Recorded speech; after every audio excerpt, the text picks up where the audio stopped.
Hello दोस्तों, स्वागत है आपका अपना YouTube channel Manish class 10 study में। आज हम बताने वाले हैं क्लास 10 का मैथ चैप्टर 1 वास्तविक संख्याएं। इस चैप्टर को हम बहुत आसानी तरीके से हल करने वाले हैं। तो आइए इस चैप्टर को हल करते हैं। सबसे पहला क्वेश्चन दिया है, निम्नलिखित संख्याओं को अभाज्य गुणनखंड के गुणनफल के रूप में व्यक्त कीजिए। तो आइए 140 का अभाज्य गुणनखंड के गुणनफल के रूप में व्यक्त करते हैं। सबसे पहले 140 का अभाज्य गुणनखंड करना है। 140 का अभाज्य गुणनखंड सबसे पहले 2 से करना है। तो 7 दूनी 14 और ये 0 नीचे उतर जाएगा। फिर 2 से करना है तो 3 दूनी 6 और 1 यहाँ चल गया तो 10, 2 पचे 10। फिर 5 से करना है तो 5 सते 35। फिर यहाँ लिखना है 140 का अभाज्य गुणनखंड। 140 का अभाज्य गुणनखंड 140 बराबर ये जो यहाँ है सो सब यहाँ लिख देना है। 2 गुने 5 गुने 7। अब यहाँ 2 लिखना है। 2 कितने 2 को तो 2 लिख देना है इंटू नीचे 5 के बाद उतार देना। 7 अकेले तो 7 को लिख देना। यही हो गया आंसर। यही हो गया अभाज्य गुणनखंड का गुणनफल के रूप में। अब 156 का अभाज्य गुणनखंड करना है। 156 का सबसे पहले 2 से करना है। तो 7 दूनी 14, 1 यहाँ चल गया तो 8 दूनी 16। फिर 2 से करना है तो 3 दूनी 6 और 1 यहाँ चल गया तो 18, तो 9 दूनी 18। फिर यहाँ 3 से करना है तो 3 एकम 3, 3 तिया 9। फिर यहाँ 156 का लिखना है अभाज्य गुणनखंड। 156 का अभाज्य गुणनखंड अभाज्य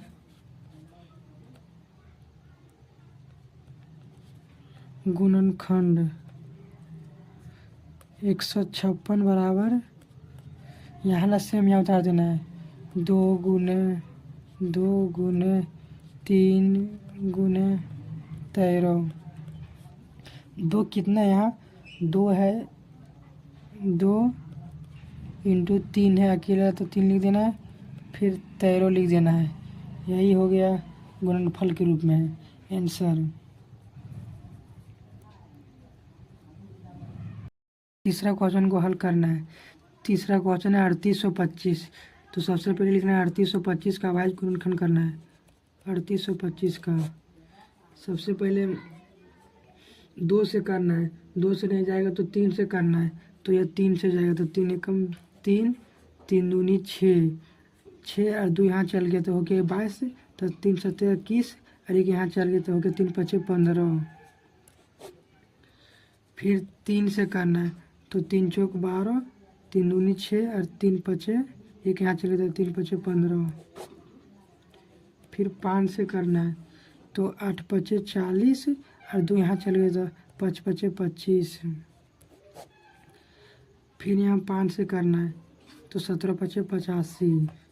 अब यहाँ लिखना है 3825 का अभाज्य गुणनखंड। 3825 का अभाज्य गुणनखंड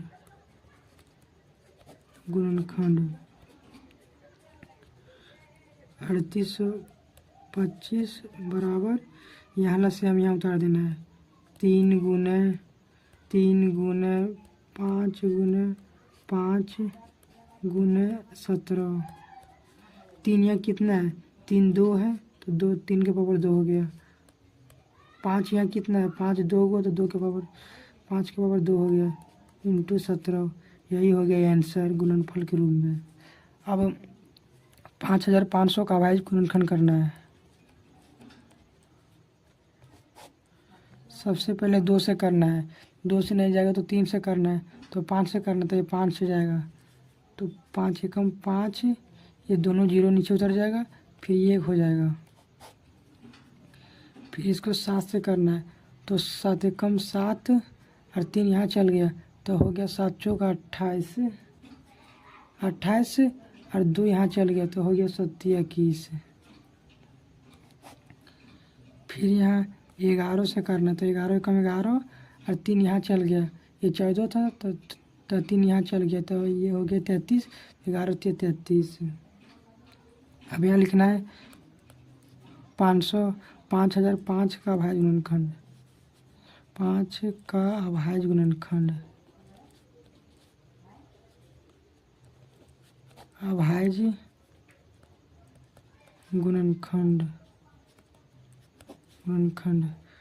बराबर, यहाँ ना सब यहाँ लिख देना है 5 × 7 × 11 × 13 बराबर देके यहाँ सब अकेला है, तो यहाँ लिख देना 5 × 7 × 11 × 13, यही हो गया आंसर। अब 7429 का अभाज्य गुणनखंड करना है, 7429 का 5वां क्वेश्चन। तो 7429 का अभाज्य गुणनखंड सबसे पहले 2 से लगाना है, फिर 3 से लगाना है, 5 से लगाना है, तब ये 17 से लगेगा। तो 17 चौके 68 और 6 74, तो ये हो गया 62, तो 17 × 51 और फिर 9 60 और 2 62, 9 10 11, तो ये हो गया 119 हो गया, तो 7 बार में कटेगा 119। फिर यहाँ 19 से लगाना है, तो 19 दूनी 38 और 2 40 और 3 43, तो 5 तो यहाँ चल जाएगा, तो ये हो जाएगा 57, तो 19 × 57। अब यहाँ लिखना है 7429 का अभाज्य गुणनखंड, 7429 का अभाज्य गुणनखंड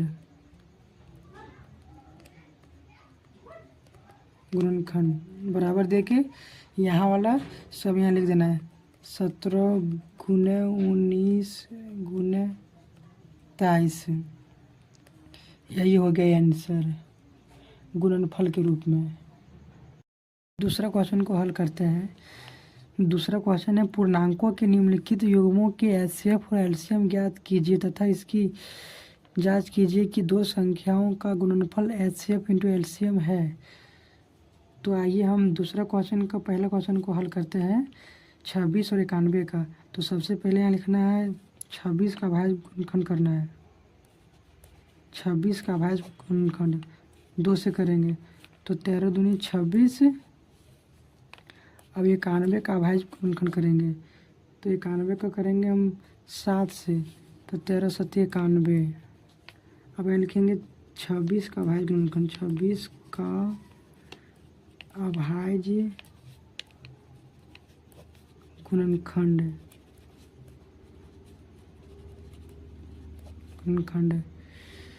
बराबर 2 × 13, ये वाला यहाँ लिख देंगे। अब यह लिखेंगे 91 का अभाज्य गुणनखंड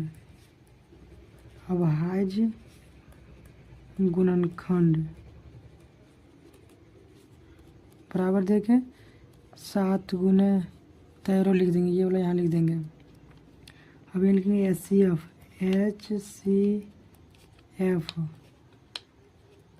26 और 91 का बराबर HCF में हमको छोटा वाला लेना है और एलसीएम में छोटा वाला जब ले लेना है तो जो बचेगा सो एलसीएम में सारा ले लेना है। तो यहाँ है 2 है, यहाँ 7 है और यहाँ 13 है और यहाँ 13, मतलब जो HCF में मिलेगा उसको भी लेना है। तो 13 है, यहाँ 13 है, तो यहाँ हम ले लिए एगो 13 यहाँ ले ली HCF में। अब एलसीएम में 2 को ले लेना है और इसमें दोनों में 13 है, तो एगो 13 को ले लेना है और 7 को ले लेना है। तो यहाँ लिखेंगे एलसीएम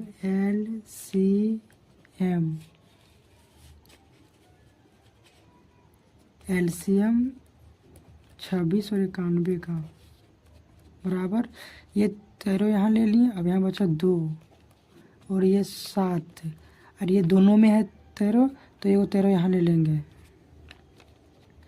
जब हम इस संख्या को गुना करेंगे तो 182 आएगा। अब यहाँ लिखेंगे जांच करने पर, जांच करने पर,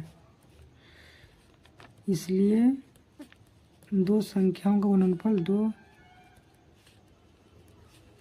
संख्याओं का गुणनफल HCF इंटू LCM। दो संख्या यहाँ है 26 और 91 है, तो यहाँ लिखेंगे 26 इंटू 91 बराबर HCF कितना, HCF 13 है इंटू LCM है 182। जब हम ये दोनों संख्या को गुना करेंगे तो 2366 आएगा। जब हम 26 और 91 को गुना करेंगे तो 2366 आएगा बराबर, और ये दोनों संख्या को गुना करेंगे तो इतना ही आएगा 2366। जब ये संख्या और ये संख्या जब दोनों मैच कर जाएगा तो इसका मतलब ये जो हम बनाए हैं सो सही बनाए, तो यही हो गया आंसर। इसका मतलब जो HCF निकालें 13 और LCM निकालें 182 सो सही है। अगर ये दोनों का सो आ जाएगा गलत तो ये और ये मैच नहीं करेगा। अब दूसरा क्वेश्चन को हल करेंगे। तो दूसरा क्वेश्चन है 510 और 92। तो सबसे पहले 510 का अभाज्य गुणनखंड करेंगे। 510 का अभाज्य गुणनखंड 2 से करेंगे, तो 2 से करेंगे तो 2 दूनी 4 और एक यहाँ चल जाएगा तो ये हो जाएगा 11, तो 2 25 10 है, और एक यहाँ चल जाएगा तो ये हो जाएगा 10 है, 2 25 10 है। फिर 3 से करेंगे तो 8 का 8 16 24 और एक यहाँ चल जाएगा तो 3 25 15। फिर 5 से करेंगे तो 17 25 85। और 92 का अभाज्य गुणनखंड करेंगे। 92 का अभाज्य गुणनखंड तो 2 से करेंगे तो 4 दूनी 8 और एक यहाँ चल जाएगा तो ये हो जाएगा 12, तो 6 दूनी 12। फिर 2 से करेंगे तो 2 दूनी 4 और 2 तिया 6। अब यहाँ लिखेंगे 510 का अभाज्य गुणनखंड। 510 का अभाज्य गुणनखंड, अभाज्य गुणनखंड बराबर देके ये जो यहाँ है सो सबको यहाँ लिख देंगे। 2 गुने 3 गुने 5 गुने 17। अब लिखेंगे 92 का अभाज्य गुणनखंड। 92 का अभाज्य गुणनखंड बराबर 2 गुने 23। अब यहाँ 2 2 गो है तो लिख देंगे 2 के पावर 2 इंटू 23। अब यहाँ लिखेंगे HCF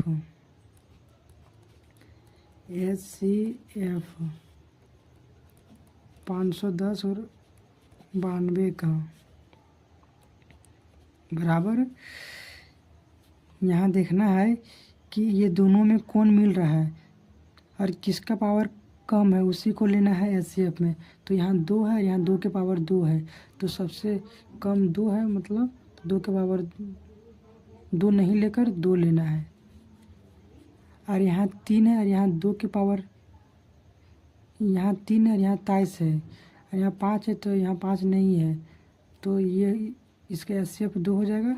और जो बचा सो LCM में ले लेना है। LCM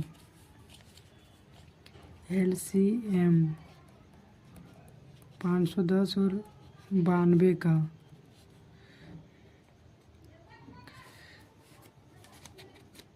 3 इंटू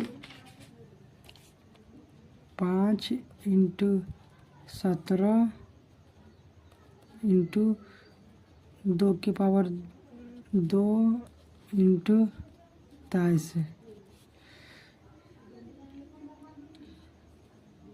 5 तिया 15 इंटू 17 इंटू 2 के पावर 2 है, तो 2 गुने 2 करेंगे तो 4 हो जाएगा, इंटू 23।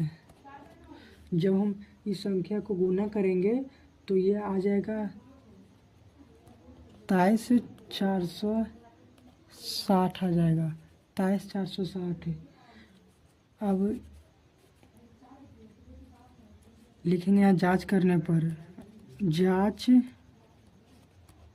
करने पर, जांच करने पर दो संख्याओं का गुणनफल, दो संख्याओं का गुणनफल बराबर HCF इंटू LCM। यहाँ संख्या है 510, दो संख्या 510 है और इंटू 92 बराबर HCF कितना है, HCF 2 है इंटू LCM, LCM है 23,460 है, 23,460 है। जब हम ये दोनों संख्या को गुना करेंगे तो ये आ जाएगा 46,920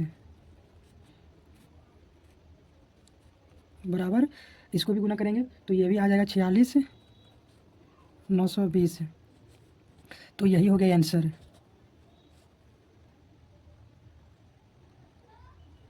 अब तीसरा क्वेश्चन को हल करेंगे तो पहले सबसे पहले 336 का अभाज्य करेंगे 336 का अभाज्य गुणनखंड 2 से करेंगे तो 2 एकम 2 और एक यहाँ चल जाएगा तो ये हो जाएगा 13, तो 6 दूनी 12 और एक यहाँ चल जाएगा तो हो जाएगा 16, 8 दूनी 16।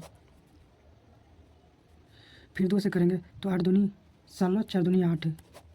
फिर 2 से करेंगे तो 4 दूनी 8, 2 दूनी 4। फिर 2 से करेंगे तो 2 दूनी 4, 2 एकम 2।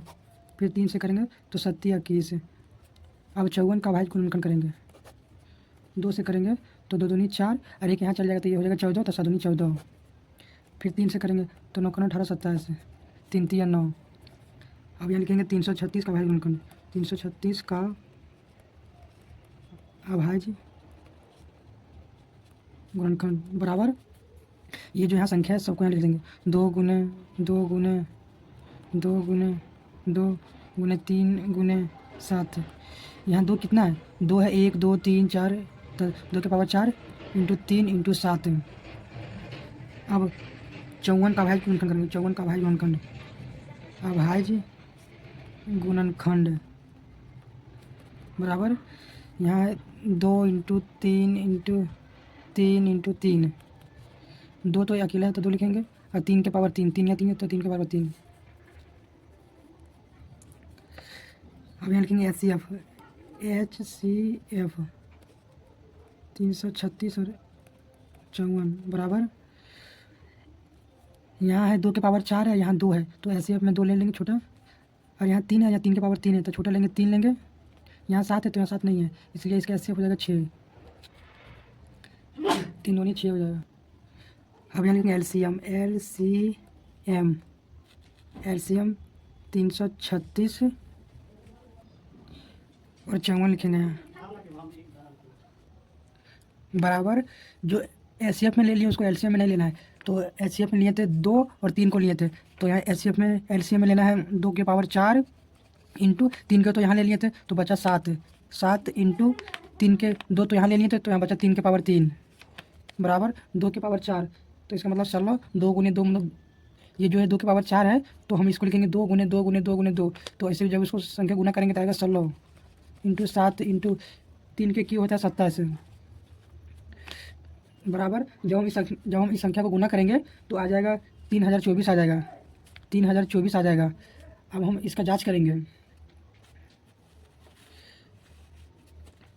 तो यहाँ लिखेंगे जांच करने पर दो संख्याओं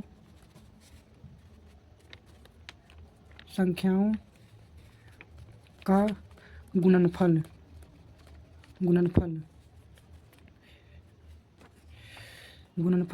बराबर HCF इंटू LCM। तो यहाँ संख्या है 336 इंटू 54 बराबर HCF कितना है, HCF यहाँ है 6 तो 6 लिखेंगे इंटू एलसीएम है 3024। जब हम इस संख्या को गुना करेंगे तो आ जाएगा 18144 बराबर यह संख्या भी को गुना करेंगे तो आ जाएगा 18144। तो ये दोनों संख्या मिल गया तो यही हो गया आंसर। जब ये दोनों संख्या नहीं मिलेगा तो इसका मतलब जो हम एचसीएफ और एलसीएम निकाले हैं सो गलत निकाले हैं। अब तीसरा क्वेश्चन को हल करेंगे। तो तीसरा क्वेश्चन है अभाज्य गुणनखंड विधि द्वारा निम्नलिखित पूर्णांकों की एचसीएफ और एलसीएम ज्ञात कीजिए। तो हम 12 का अभाज्य गुणनखंड करेंगे, 12 का अभाज्य गुणनखंड 2 से करेंगे तो 6 दूनी 12 और यहाँ भी संख्या को 2 से करेंगे तो 2 तिया 6। फिर हम 15 का अभाज्य गुणनखंड करेंगे तो 3 से करेंगे तो 3 पचे 15। अब 21 का अभाज्य गुणनखंड करेंगे तो 3 से करेंगे तो 3 सत्ते 21। अब यहाँ लिखेंगे 12 का अभाज्य गुणनखंड बराबर 2 गुने 3 बराबर यहाँ 2 कितना है तो 2 को तो 2 के पावर 2 हो जाएगा इंटू 3। अब यहाँ लिखेंगे 15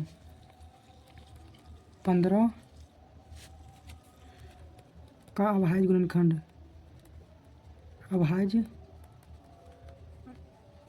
गुणनखंड बराबर 3 इंटू 5।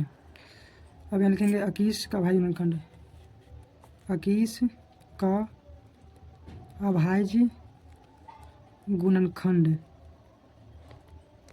बराबर 3 गुने 7। अब यहाँ लिखेंगे एचसीएफ। तो एचसीएफ बराबर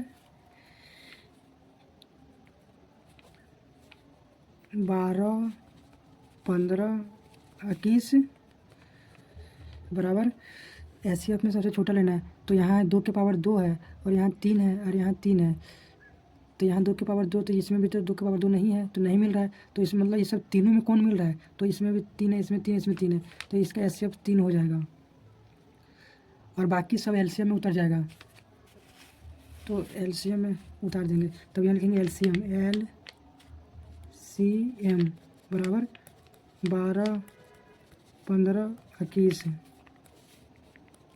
बराबर देखे एलसीएम यहाँ 3 तो लिख लिए थे, यहाँ बचा 2 के पावर 2 इंटू जब ये सब तीनों में मिल रहा है 3 तो एगो 3 यहाँ लिख लेंगे इंटू 5 को उतार देंगे और ये 7 को उतार देंगे।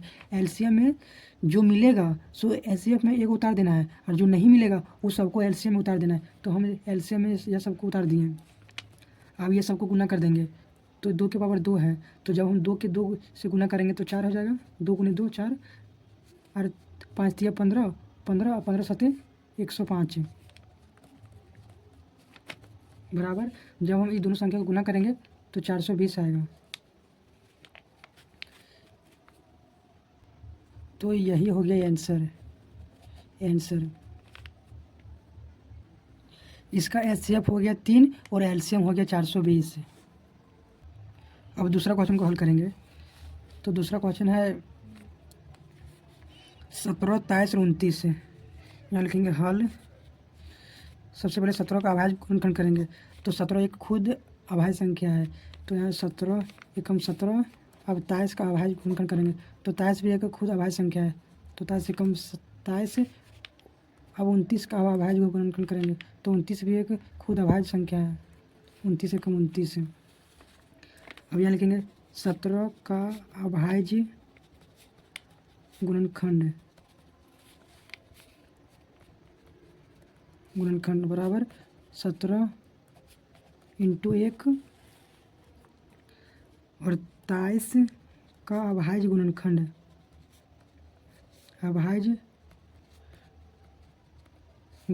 बराबर 23 इंटू 1 और 29 का अभाज्य गुणनखंड 29 का अभाज्य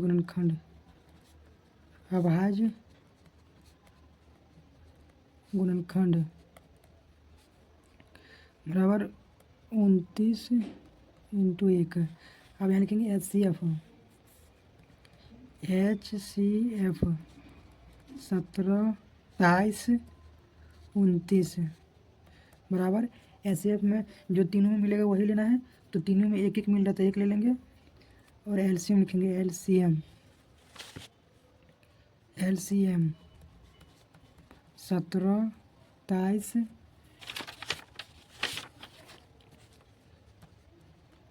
29। इसका एचसीएफ एक हो गया और एलसीएम में जो नहीं मिलेगा उसको उतार देंगे, तो 17, 23, 29 इंटू 29। जब हम ये तीनों संख्या को गुना करेंगे तो आ जाएगा 11,339 आ जाएगा जब हम इसको गुना करेंगे तो यही हो गया आंसर। इसका एलसीएम हो गया 11,339 और एचसीएफ हो गया ये आंसर।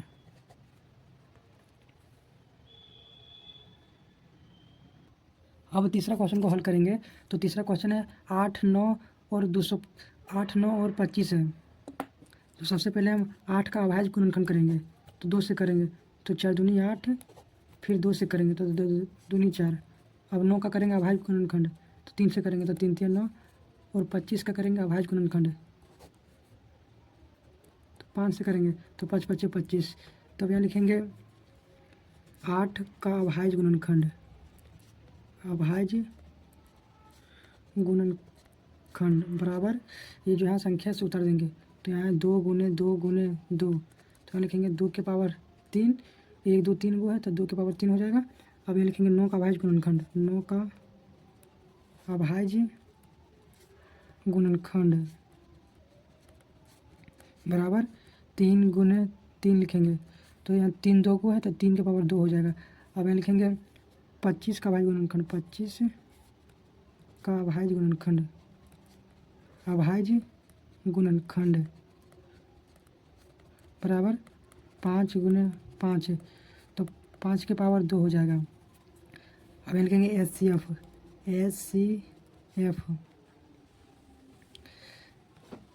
8, 9, 25 बराबर एचसीएफ में उतार देंगे, जो नहीं मिलेगा उसको उतार देंगे। तो यहाँ तो 2 के पावर 3 है, 3 के पावर 2 है, 5 के पावर 2, मतलब एचसीएफ में जो मिलेगा उसको उतारना है और जो नहीं मिलेगा उसको एलसीएम में उतारना है। तो यहाँ 2 के पावर 3 है, यहाँ 3 के पावर 2 है, यहाँ 5 के पावर 2 है, तो ये सब में कोई नहीं मिल रहा है, कोई मिल रहा है तो नहीं मिल रहा है, तो इसका एलसीएम एक हो जाएगा। अब यहाँ लिखेंगे एलसीएम 8, 9, 25 बराबर, अब जो नहीं मिलेगा उसको उतार देंगे यहाँ, तो ये सब तीनों नहीं मिल रहा है तो यहाँ उतार देंगे। 2 के पावर 3 इंटू 3 के पावर 2 इंटू 5 के पावर 2 बराबर 2 के पावर 3 है तो 2 के क्यों हो जाता है 8, और 3 के स्क्वायर 9 हो जाता है, और 5 के स्क्वायर 25। जब हम ये संख्या को गुना करेंगे 8, 9, 25 को गुना करेंगे तो आ जाएगा 1800, तो यही हो गया आंसर। तो इसका एलसीएम हो गया 1800 और एचसीएफ हो गया 1। अब बहुत कोई बोलेगा कि ये 1 कहाँ से आया, तो अगर हम ये यहाँ 2 है, ये 2 को अगर हम ऐसे लिख सकते हैं 2 एकम 2, और 3 को लिख सकते हैं 3 एकम 3, और ये 5 को लिख सकते हैं 5 एकम 5। अब यहाँ हम लिख देंगे 2, इसको सबको उतार देंगे तो 2 गुने 2 गुने 2 इंटू 1 इंटू 1 ये वाला, फिर यहाँ इंटू 1, ये सब इसको यहाँ उतार दिए सारा, इसको भी यहाँ सारा उतार दिए, तो ये सब तीनों में मिल रहा है। इसमें 1 है, इसमें भी 1 है, इसमें भी 1 है, इसको हम ऐसे लिखेंगे 1 यहाँ 1 यहाँ 1 यहाँ, तो इसमें 1 है, इसमें भी 1 है, इसमें भी 1 है, तो ये तीनों में 1 1 मिल रहा है, तो इसका एचसीएफ 1 हो गया, और जो नहीं मिलेगा सो हो गया एलसीएम में, तो एलसीएम में से उतार दिए, तो इसका आंसर हो गया 1800 हो गया। अब चौथा क्वेश्चन को हल करेंगे। तो एचसीएफ ब्रैकेट 306 और 657 का 9 दिया है और एलसीएम 306 और 657 को निकालना है, ज्ञात कीजिए। तो आइए इस क्वेश्चन को हल करते हैं। तो सबसे पहले लिखेंगे कि दिया है,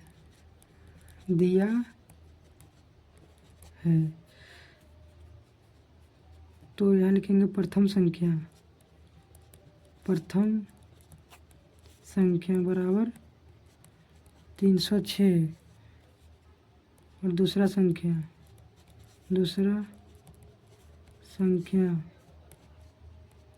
657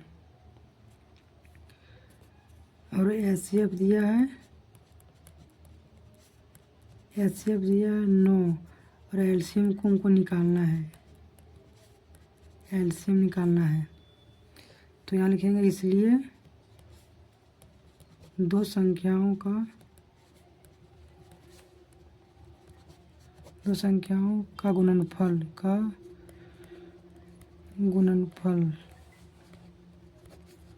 बराबर HCF इंटू एलसीएम। तो यहाँ बोल रहा है दो संख्याओं का गुणनफल बराबर HCF इंटू एलसीएम। तो यहाँ दो संख्या कौन कौन संख्या है? प्रथम संख्या है, तो प्रथम संख्या है 306 इंटू दूसरा संख्या 657 है बराबर HCF कितना है?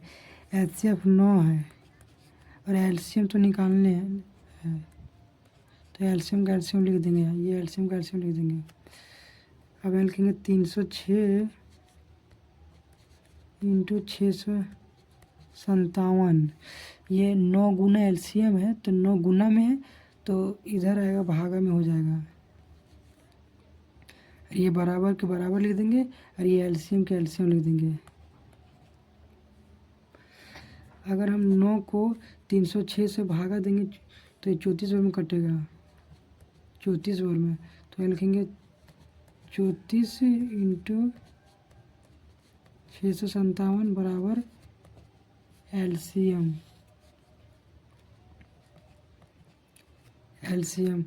तो हम ये दोनों को गुना करेंगे तो आ जाएगा 22,338 बराबर एलसीएम। तो यहाँ लिखेंगे इसलिए एलसीएम बराबर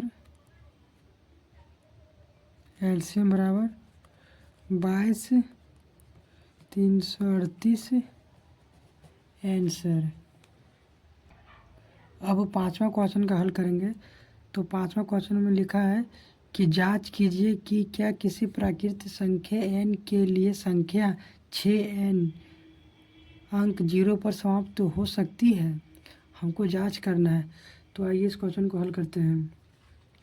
तो यहाँ लिखेंगे सबसे पहले कि इसलिए 6n बराबर 0 और 6 के पावर 1 बराबर 6 के पावर 2। सबसे पहले यहाँ लिखना है कि इसलिए प्राकृत संख्या 1 2 3 4 5 है। अब यहाँ लिखना है 6 के पावर n बराबर 0, 6 के पावर 1 बराबर 6 और 6 के पावर 2।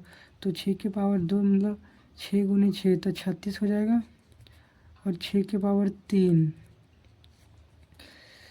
तो हो जाएगा 6 के पावर 3। तो 6 को हम 6 गुने 6 करेंगे तो 216 आ जाएगा।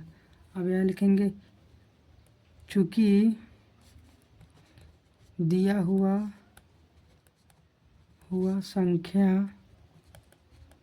संख्या अभाज्य गुणनखंड करने पर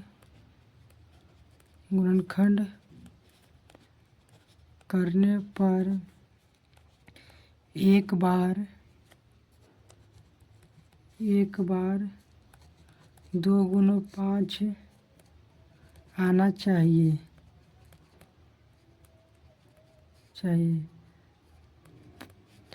परंतु इसका अभाज्य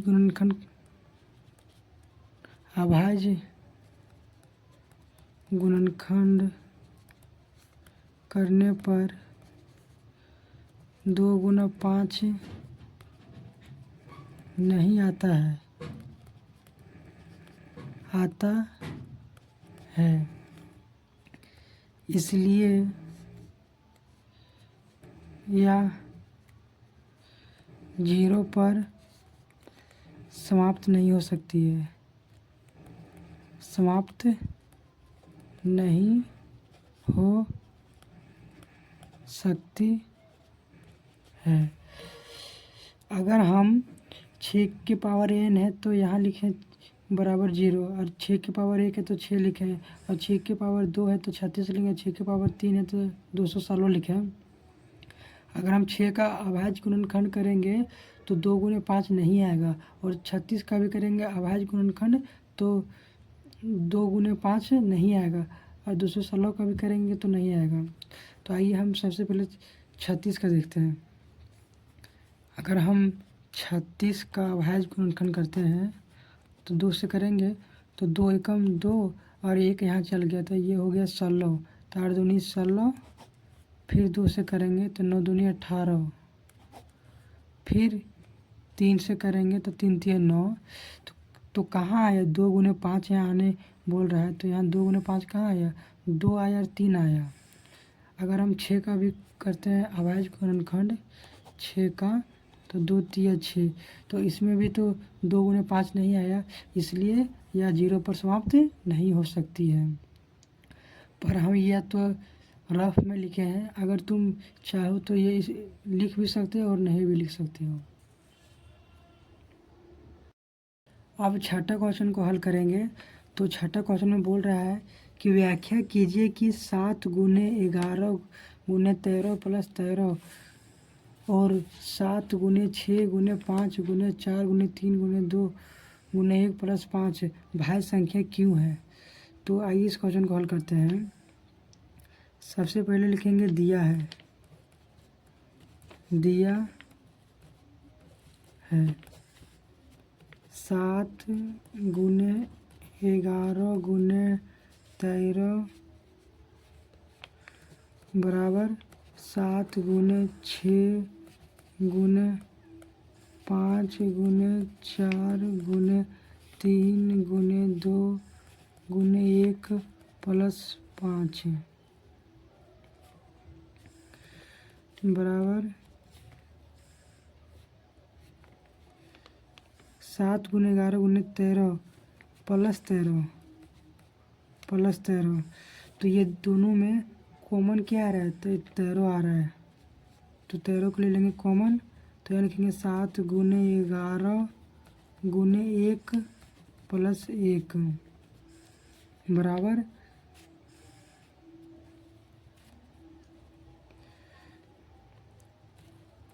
13। यहाँ ब्रैकेट है तो यहाँ गुना रहता है ब्रैकेट के इधर, तो 11 7 77 हो जाएगा, और 77 को 1 से गुना करेंगे तो 77 हो जाएगा, और प्लस 1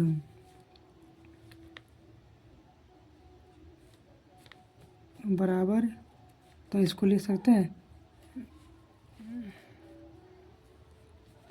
13 गुने 77 है, और 77 प्लस 1 78 हो जाएगा, 78 हो जाएगा बराबर 13 गुने 78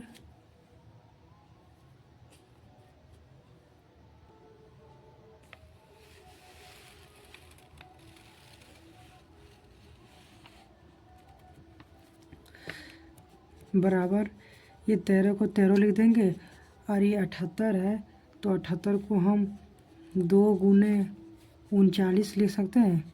जब हम 2 गुने 39 करेंगे तो 78 आ जाएगा। फिर यहाँ लिखेंगे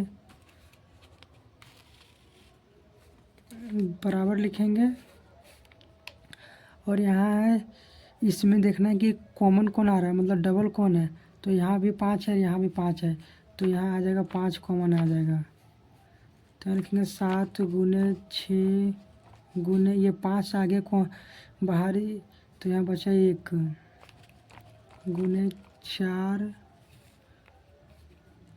गुने 3 गुने 2 को 1 से गुना करेंगे तो 2 लिखें, फिर प्लस ये 5 आगे बाहर तो बचा 1 बराबर 5 और जब हम ये संख्या को 7 गुने छः को 1 से गुना करेंगे तो 6 हो जाएगा, और 4 तिया 12 गुने 2 प्लस 1 5। जब हम इतना गुना करेंगे इतना, तो आ जाएगा 1008 आ जाएगा, 1008 प्लस 1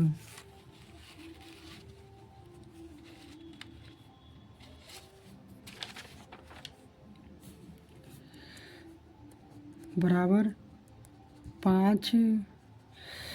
ब्रैकेट है तो ब्रैकेट के इधर रहता है गुना का चिन्ह, तो यहाँ गुना लिख देंगे, और 1008 प्लस 1 है तो यहाँ लिखेंगे 1009।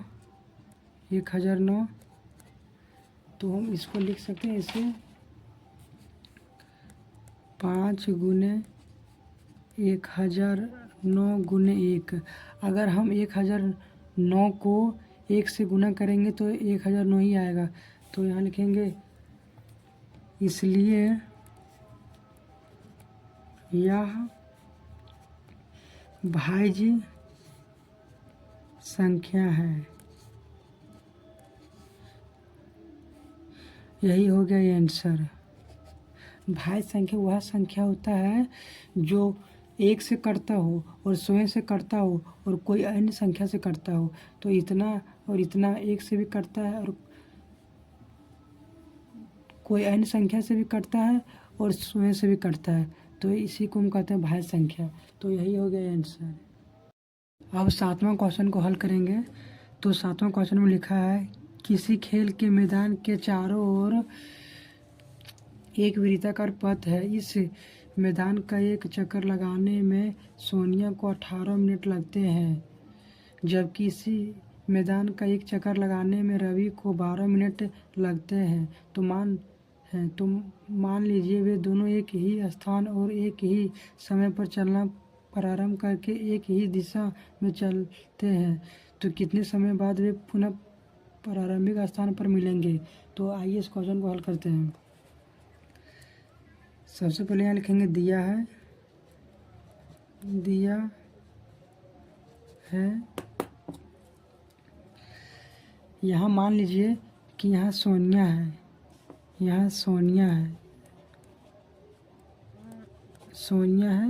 तो सोनिया कितना चक्कर चलती है? 18 मिनट है, तो 18 मिनट का समय लगता है। 18 मिनट। और मान लीजिए यहाँ रवि है, तो रवि कितना चक्कर लगाता है? 12 मिनट।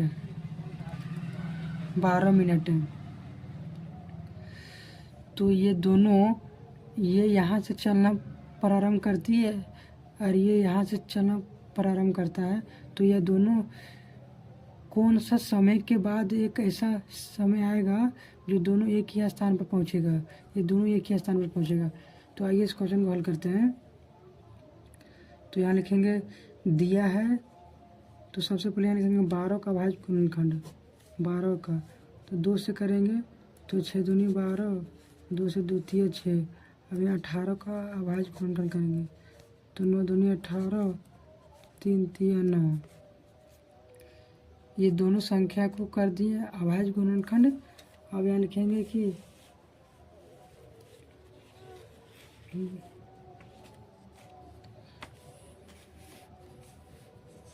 अब यहाँ लिखेंगे 12 का अभाज्य गुणनखंड, 12 का अभाज्य गुणनखंड बराबर 2 गुने 3। अब यहाँ 2 लिख लिए। अब यहाँ 2 गो, तो 2 के पावर 2 हो गया और 3। अब ये लिखेंगे 18 का अभाज्य गुणनखंड, 18 का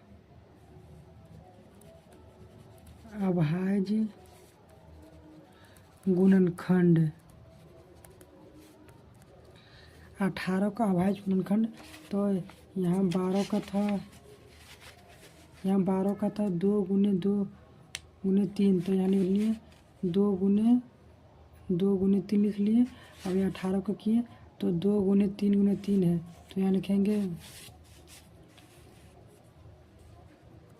2 गुने 3, 2 के 2 उतर जाएगा, ये 3 उतर जाएगा। अब यहाँ 3 2 को होता है, 3 के पावर 2 हो जाएगा।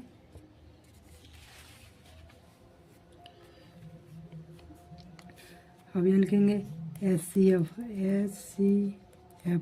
जैसे पहले बनाते आए हैं वही तेरे इसको भी बनाएंगे। तो HCF 12 और 18 का, तो सबसे छोटा लेना है। तो यहाँ 2 के पावर 2 है और यहाँ 2 है, तो ये 2 लेंगे। इसका पावर कुछ नहीं रहता है तो मान लेते हैं 1 है, यहाँ 1 है, तो यहाँ 2 के पावर 1 है और यहाँ 2 के पावर 2 है, तो हमको सबसे छोटा लेना है। तो 2 के पावर 1 लेंगे, तो इसको लेंगे 2। अब यहाँ 3 है, यहाँ 3 के पावर 2 है, तो इसका पावर में कुछ नहीं, तो यहाँ मान लेंगे 1 है, तो 3 के पावर 1 है, यहाँ 3 के पावर 2 है, तो छोटा लेंगे HCF में। तो 3 के पावर 1, तो हम 3 लेंगे। जब ये दोनों संख्या को गुना करेंगे तो हो जाएगा 6। अब यहाँ लिखेंगे LCM 12 और 18 का। तो HCF में छोटा ले लिए, अब जो बचा सो LCM में ले लेंगे। तो LCM में बचा 2 के पावर 2 बचा, 2 के पावर 2 इंटू 3 के पावर 2 बचा, 2 के पावर 2, 2 का स्क्वायर होता है 4, के बाद 3 का स्क्वायर होता है 9, तो इसको गुना करेंगे तो हो जाएगा 9 चौक 36। तो यही हो गया आंसर। तो LCM 36 आ गया आंसर और HCF 6 आ गया आंसर। तो सोनिया और रवि है, यहाँ सोनिया है, यहाँ सोनिया और रवि। तो सोनिया और रवि को दोनों जब चक्कर लगाते हैं तो दोनों को एक समय में एक ही स्थान पर पहुंचने के लिए 36 मिनट का समय लगेगा। 36 मिनट का समय लगेगा, तो यह दोनों एक स्थान पर एक ही समय में पहुंच जाएगा। तो अब बहुत हम आसानी तरीके से इस चैप्टर को ख़त्म कर दिए। अगर यह वीडियो अच्छा लगा हुआ होगा तो प्लीज़ लाइक और सब्सक्राइब कर दीजिएगा। थैंक यू, मिलते हैं अगले वीडियो में।